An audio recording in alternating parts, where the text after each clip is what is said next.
Fala galera, tranquilo? João Marcos aqui, começando mais um vídeo. Hoje, dia 12/6/2025. Começando hoje o tópico Poderes Administrativos. Bom, ontem no dia 11, eu estudei os poderes hierárquicos, disciplinar e regulamentar. O regulamentar eu ainda não terminei, tá? Mas estou quase terminando. E depois ainda tem o poder policial. Depois dessa parte é o quinto tópico do direito administrativo, que vai tratar das licitações. Mas, a respeito do que eu estudei ontem, poder hierárquico, disciplinar e um pouquinho do regulamentar, é o seguinte: poder hierárquico é o poder que a administração pública tem sobre aqueles com quem ela tem um vínculo. Qualquer vínculo? Não. Servidores públicos, tá? E isso se enquadra também os empregos públicos, tá? Poder hierárquico é basicamente aquele chefe que vai estar corrigindo, controlando, supervisionando. Então é isso que esse poder garante à administração pública referente àqueles que ela tem algum vínculo, que tem algum vínculo com ela, na verdade, né? Bom, poder disciplinar é disciplina, é punir as pessoas a quem ela tem vínculo. Poder hierárquico, ele vai estar controlando as atividades administrativas internas da administração pública. Ele é o poder que garante à administração pública essa supervisão, essa correção. E autarquias não estão sujeitas à subordinação, né? Porque elas têm apenas um vínculo, mas não são subordinadas hierarquicamente, não são subordinadas, na verdade, né?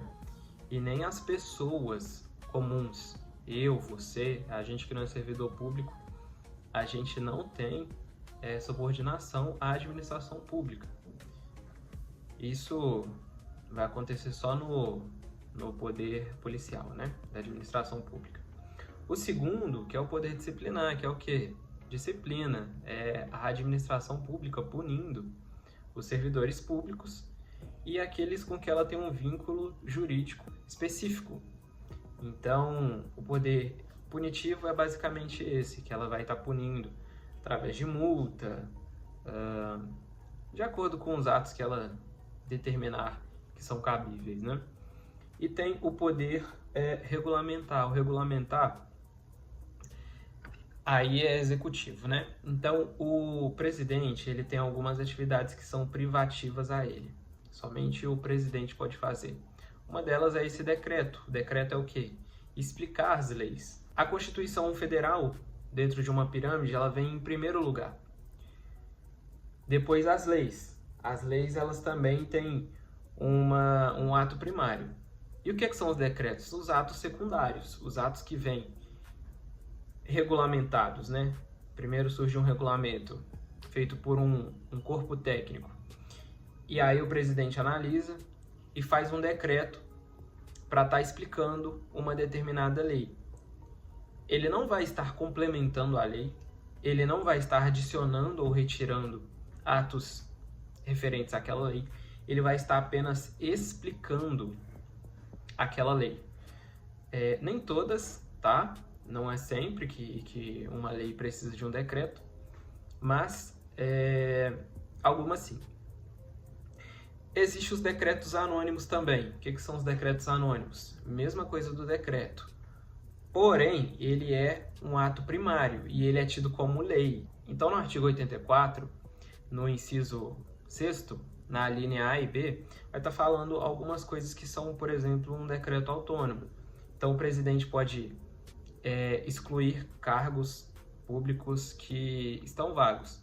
Esses são um dos exemplos, tá? Também tem a organização e funcionamento da administração federal, quando não implicar o aumento de despesa nem criação ou extinção de órgãos.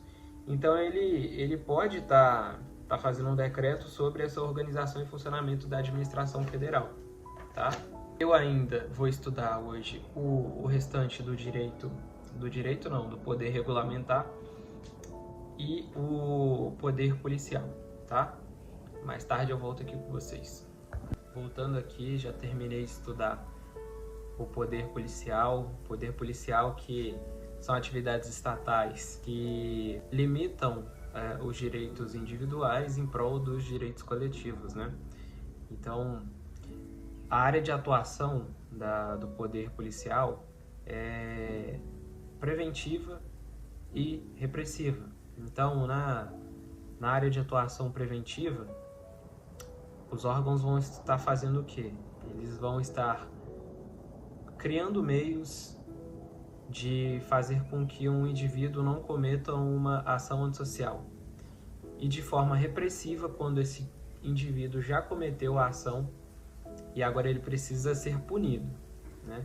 Então, nós temos a polícia administrativa, que são os policiais civis e militares, que de forma preventiva eles vão estar proibindo, por exemplo, você de portar uma arma, que vão estar proibindo você de dirigir alcoolizado, etc. E de forma repressiva, eles vão justamente apreender aquela arma, eles vão te dar uma multa, eles vão prender sua carteira, enfim. E na polícia judiciária, a forma preventiva é a seguinte: você vai estar, a polícia judicial, na verdade, ela vai procurar meios de fazer com que o indivíduo não transgrida a lei. E na repressiva, obviamente, o poder judiciário, a polícia judiciária, vai estar punindo esses infratores de acordo com o Código Penal.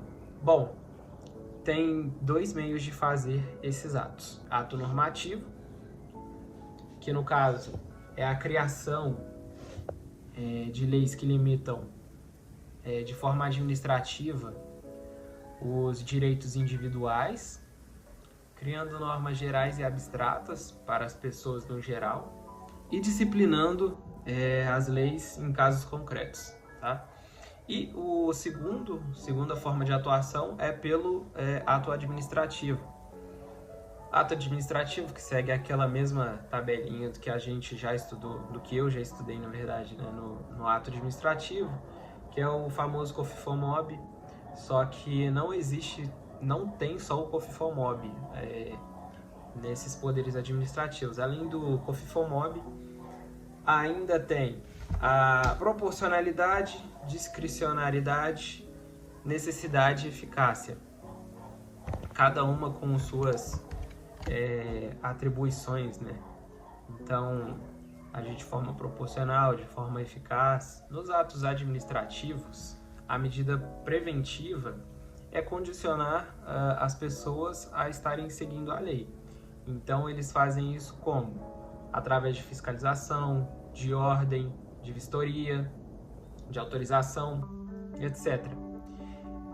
E de forma repressiva, com a finalidade de coagir o infrator a cumprir a lei. Então, com as sanções que forem necessárias ao indivíduo.